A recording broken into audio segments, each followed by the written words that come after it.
Today, we're not going to talk about technology or politics. We're going to dive into something much, much deeper: the art of legacy. It's a journey that touches every single family. And, it all starts with a surprising biological truth about how we see time itself. And this right here, this is the whole key. That friction you sometimes feel with younger generations? That sense that you're speaking a completely different language? Well, it's not just in your head. It's a real neurological fact. Your brain has physically changed how it relates to time. And once you grasp this, everything changes. It's the first step to turning all that wisdom you've gathered from a private library into a living, breathing legacy. So, here's the path we're going to walk together.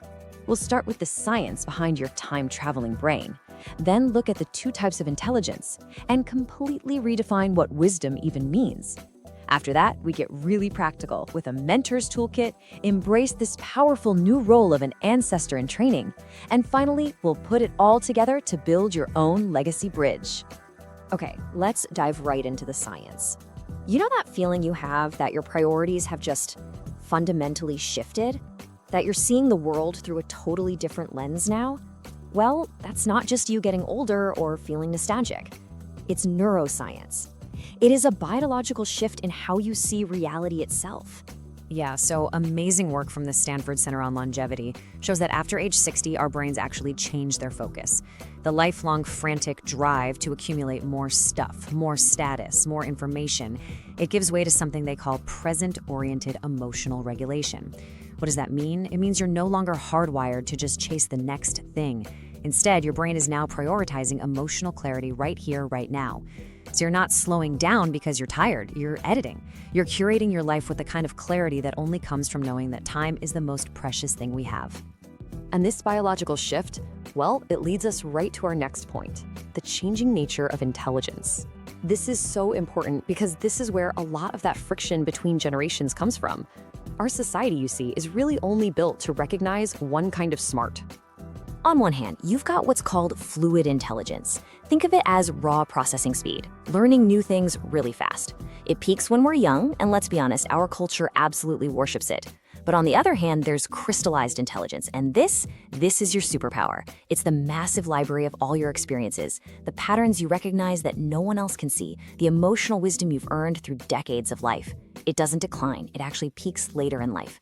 But in a world that's obsessed with speed, this deep, profound wisdom can, understandably, make you feel invisible. And this really shows your biological advantage. Your amygdala, that's the brain's little alarm center, it's become less reactive. This is literally why you can stay calm in a crisis that sends a younger person into a total tailspin. But here's the kicker. That very calmness, that steady hand, is so often mistaken for a lack of relevance, a sign that you're out of touch. You're not out of touch. You are simply looking at the map from a higher elevation. You can see the long-term horizons that are biologically invisible to someone who's trapped down in the urgent day-to-day fight. So, you see how this is building, right? Now that we understand what's happening inside you, the big question is, how do we translate that inner wisdom into an outer role that actually helps other people? How do you make sure your wisdom becomes a guide and not just a dusty monument to the past? This is it. This is the single most important transition you have to consciously make. The shift from a life of accumulation to a life of essentialism. For decades, life was all about getting more. Now, your true purpose is to focus on what is essential. And this isn't just a lifestyle choice, it's a fundamental change in how you have to view and communicate everything you know. Just look at this table. It lays out the shift perfectly. The old mindset is the historian. That's where you treat your wisdom like a static archive, and you deliver it through lectures. The goal is to leave behind assets. But the new, far more powerful mindset is the strategic mentor. Here, your wisdom is a living, breathing bridge. You stop lecturing and you start creating what we call legacy anchors. These are memorable stories or questions that stick with the person for the rest of their life. Your goal is no longer just leaving assets, but providing something priceless, an emotional roadmap to guide them long after you're gone. Which brings us to the really practical part, because understanding all this is one thing, but actually applying it, that's everything. So now, we're gonna equip you with 4 incredibly powerful communication tools to help you build that bridge without creating defensiveness or conflict. These are the 4 keys to unlocking a younger person's mind and heart: vulnerability first framing, temporal contrast, the ask, don't tell method, and emotional legacy mapping. Let's break down those first 2, shall we? First up, vulnerability first framing. This is a game changer. Instead of starting a sentence with, "you should," try starting with, "I remember feeling just as lost when..." See what that does? By sharing a story of your own confusion, your own mistakes, you immediately disarm them. You're not a judge anymore, you're an ally. Second, temporal contrast. This is all about helping them feel the weight of time. Use this beautiful metaphor of compound interest of the soul. Explain how the tiny little investments in character, in relationships, in your health that you made 40 years ago are the only things paying real dividends today. It connects their small daily choices to a long, real future. Now this might just be the most powerful tool in the entire toolkit, the ask, don't tell method. Instead of just giving them a solution, you offer a question that completely shifts their perspective. Just look at this example. In 40 years, which of the things you're stressed about today will actually matter?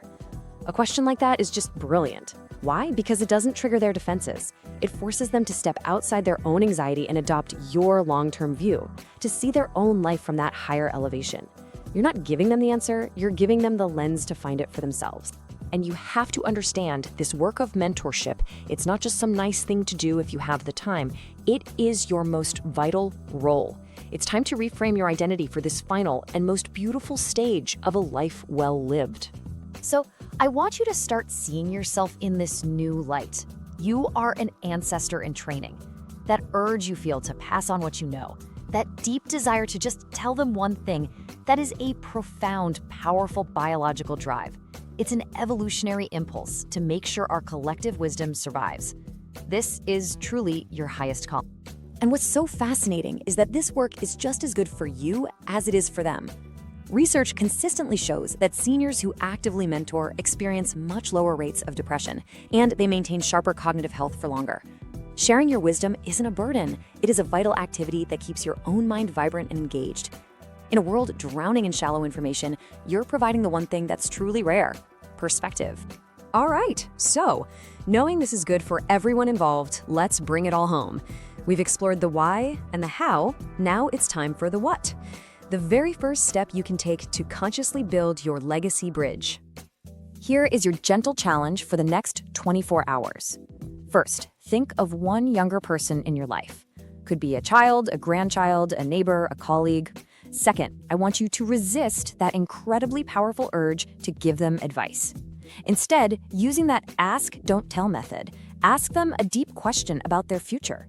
Something like, what do you hope your life really looks and feels like when you're my age? And third, and this is the most important part, just listen. Don't solve, don't correct, just listen. Be the mentor who listens. Because when you show them that you truly value their future, they will finally be ready to hear about your past. So let's wrap this all up. First, please remember that your new perspective on time is a neurological gift, not some outdated opinion. It is your greatest strength. And the best way to share that gift today is by asking, not telling. Using a simple tool like the ask, don't tell method opens a door for them to walk through on their own, instead of you trying to push them down a path. And finally, know this in your bones. Being a mentor, an ancestor in training, it is the final and most beautiful stage of a life well lived. It is how you ensure that the most important parts of you never, ever fade. Be the bridge, not the barrier, and your wisdom, your one thing, will live forever.